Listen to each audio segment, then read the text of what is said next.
Kia ora whānau. We've got Pere Huriwai Seger here. Kia ora, Pere. How are you? Tēnā koe, Joe. I'm great. Thanks for having me on. Everyone listening, kia ora koutou. So I've got a couple of questions for you. Do you believe you have a right to approach a member of parliament and discuss legislation? Absolutely, of course. I think we all do, especially if that legislation is causing harm in our communities. And our politicians, particularly, this current iteration of our government, they make it very hard for the public to engage with them. And in the media, they never seem to answer questions as well. And of course, we all know that they're meeting with lobbyists behind closed doors who get in the minister's ears more often than we general members of the public do. And so absolutely, I'm a big advocate for approaching parliamentarians. I think the route of simply making an appointment to have a meeting doesn't appreciate the gravity of the situation. I think it minimizes from the real world harm that is currently being caused by, just like the rolling back of smoke-free, our world-leading smoke-free reduction targets. And that's something that Casey Costello played a big role in. Those have real-world impacts, and I think we can't minimize from those things. I think we need to put aside our conceptions of respectability politics, and we need to lean more into our rights to peacefully protest, because things are really urgent at the moment, and I think we need to act with that urgency. Do you think that you had a right to sit at the same table as Casey Costello? Is this illegal? Was it appropriate for you to sit at her table? I think it's absolutely appropriate. I don't. It's definitely not illegal. I think some context to that as well is when I decided to sit down at the table with Casey is that we had the table in between us, and I think she also had a bodyguard with her as well, which he actually stood behind me. I couldn't see him while I was having my conversation with Casey, and for me, when you're standing, that's more confrontational than when you're sitting. I made it very clear to Casey that I wanted to continue the conversation, and I think it's more respectful, in fact, to sit rather than to stand over someone and having I wanted to be on the same level as she was, and I wanted it to be an unconfrontational discussion. It's a public setting, public place. It was dinner time, many families around, just trying to get on with their own business, as she is as well, of course. But I think when you are a public servant, and like I said, when you're pushing divisive policies, when you're creating real harm in our communities, then that level of peace that others are entitled to, I think, given the context, given the circumstances, they do sit in a different bracket in terms of the expectations we should have around how we engage with people that we want to have, conversations with. Do you think members of parliament should not be spoken to in public, and we should never engage them? That's yeah. I mean, it's ridiculous. We cannot simply let the system's processes be the we can't rely on the system's processes. They're processes created by the system itself. They control the way that we engage with parliamentarians. Just like the submission process with the Treaty Principles Bill. What I thought was far more impactful was the hikoi and the energy that generated. So I'm not so interested in engaging with our politicians on their terms. I'd rather we engage via the terms that we deem appropriate. And for me, what's better than kanohi ki te kanohi? What's better than that in terms of addressing a politician and your concerns to a politician? So absolutely not. I think considering the urgency, considering that lives are at stake, more division is being stirred up in our communities. New Zealand First live off of that division. That's their whole political mantra. And so when those aggressive and divisive and harmful and deadly, in some cases, policies are being pushed, then absolutely, we need to take every opportunity to speak to our parliamentarians, not just on their terms. But Petty, many of your critics have claimed this was misogyny and sexist to approach her. I understand how people are feeling, considering especially we had that recent report which shows that particularly female MPs face more abuse and things like that. But I think the conversation needs to be more around the structural harm that is being caused to women. I'm advocating for social justice. I'm interested in highlighting the structural harms that we all suffer from, and those structural harms, of course, include, without saying, include women. But for example, Casey Costello being the Associate Minister of Police, Indigenous, Maori, Wahine Maori are the most incarcerated Indigenous population in the world. So it's those structural harms that I think are important for us to talk about, rather than getting stuck in this place of identity politics of, oh no, don't raise your concerns with Casey Costello because she's a wahine. Only raise those concerns with Shane Jones or Winston Peters or something like that. So I think we need to move past this shallow nature of worrying so much about the identities and the specific wordings so that we can have real, actual, important conversations about structural harm. Do you feel that you pay for her wages? Is she accountable to you as a public servant and you're one of her constituents? Well, I probably pay less taxes than most people, but absolutely, they are absolutely they need to be held account to us.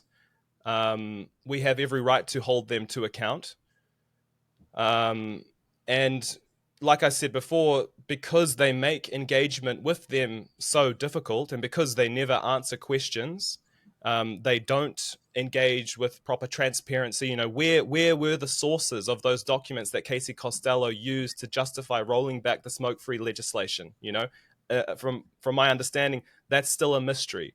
But we can all pretty much assume that it's come from tobacco lobbyists. And so the lack of integrity that our politicians have, we can't simply rely on them to tell the story and rely on them to dictate to us how we engage with them.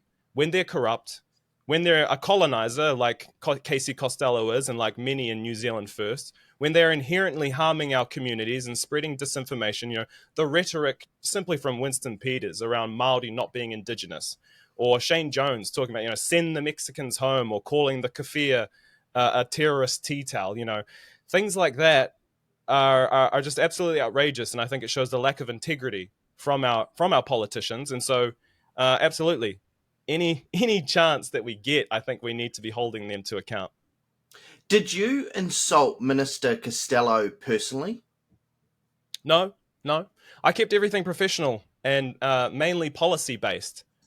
And I talked about my perspective that New Zealand First thrives off of creating division in our communities, and that I was disappointed in New Zealand First. And I brought up aspects about Hobson's Pledge and how they're still promoting what has been the most divisive bill in the history of New Zealand politics, which is the Treaty Principles Bill. So everything was professional. Like I said, there were families around who I didn't want to disturb, so I spoke in a slow, respectful tone at all times.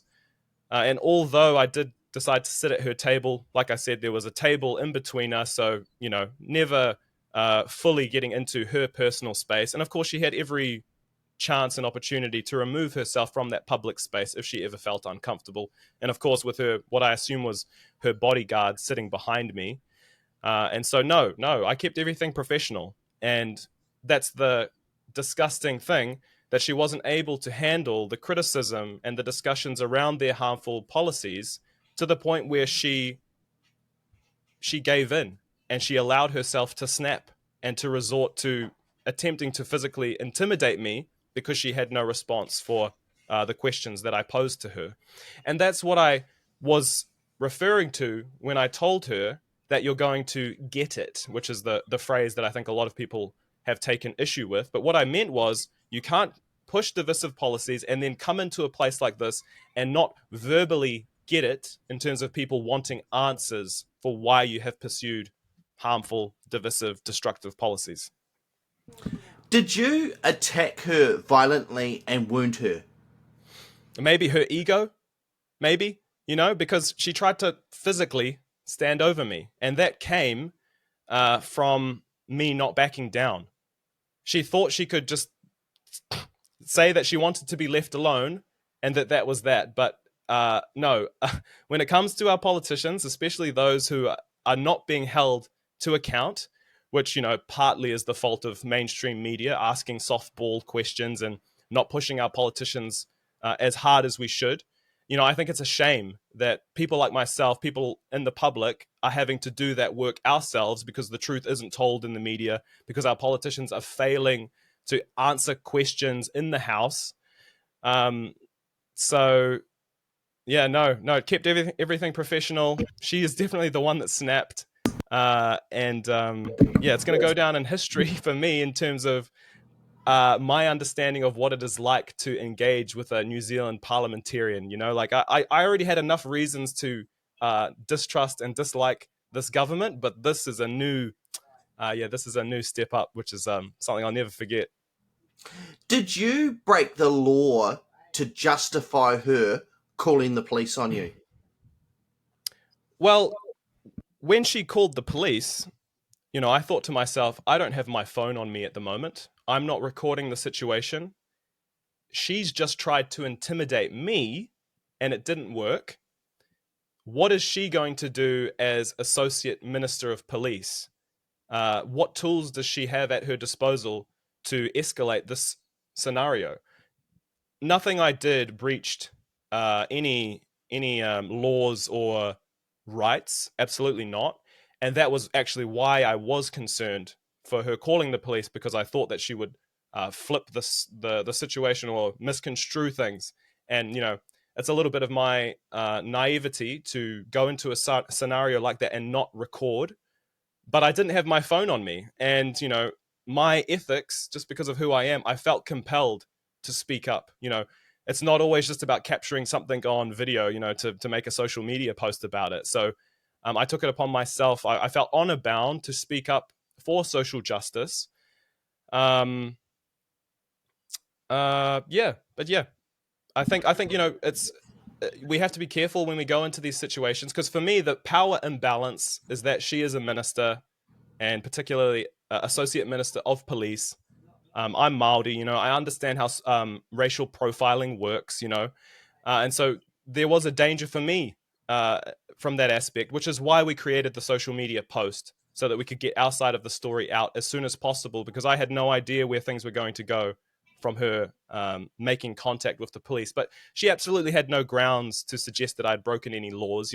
She finished the phone call, and I said to her, do I need to make a statement? Are the police coming? Well, of course they weren't. Of course they weren't coming, because nothing took place to warrant the police to come.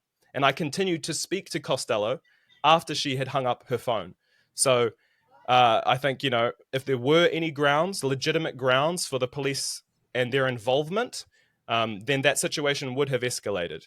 But I think it was just a deterrent tactic that she used. And again, a tactic to try and intimidate me, to have me stop talking to her, to stop posing hard questions to her. So, how aggressive did Minister Costello become, and did she start abusing you? Um, she stood over me. I had to adjust my body language. I had to adjust my body to look up, because I took a seat down to have this conversation with her, and when things got too when she knew she wasn't going to get her way, she walked around the table to then physically stand over me. From that, those are intimidation tactics. And of course, I wasn't intimidated. I knew that if she was going to escalate anything from that scenario, I would happily take one to the face from Casey Costello, to be honest, because of course that would be the end of Casey Costello. Um, so I was just flabbergasted in that moment. I can say that I was not intimidated at all. She did not, throw any personal slurs or anything like that against me.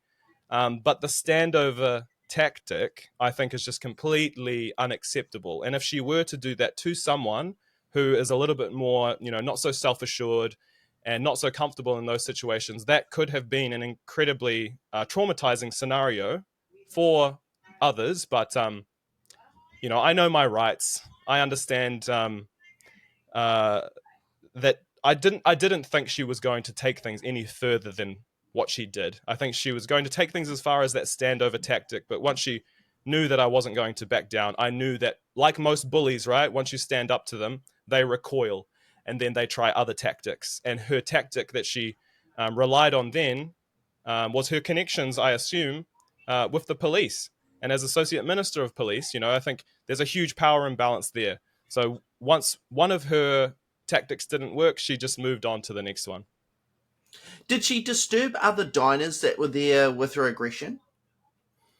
Yeah, absolutely. There was a whānau down the back, having their, I won't say what they were eating. I don't want to advertise any of those.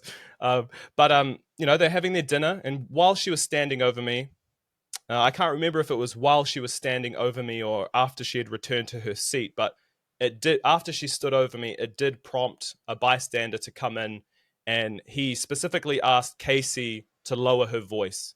He was having dinner with his whānau, and he said, "All we can hear is you going off." And so her tone changed. Her tone changed after that because she understood that she was creating a scene. I was just there to talk to her, to pose questions, to talk about legislation, to talk about New Zealand First and their shameful policies. And it took that bystander coming in. I'm very thankful for that bystander for coming in, because without him coming in, I think potentially she would be able to twist the story to say that I was the aggressor. But I think from other diners who were there at the time, it was very clear that a conversation was taking place, and then she took it upon herself to become more animated and up the ante and give in to those feelings of frustration. Okay, Petty. Well, thank you for joining us today. Thank you for the interview. No worries, Joe. Thank you so much. Thanks, everybody. Kia ora.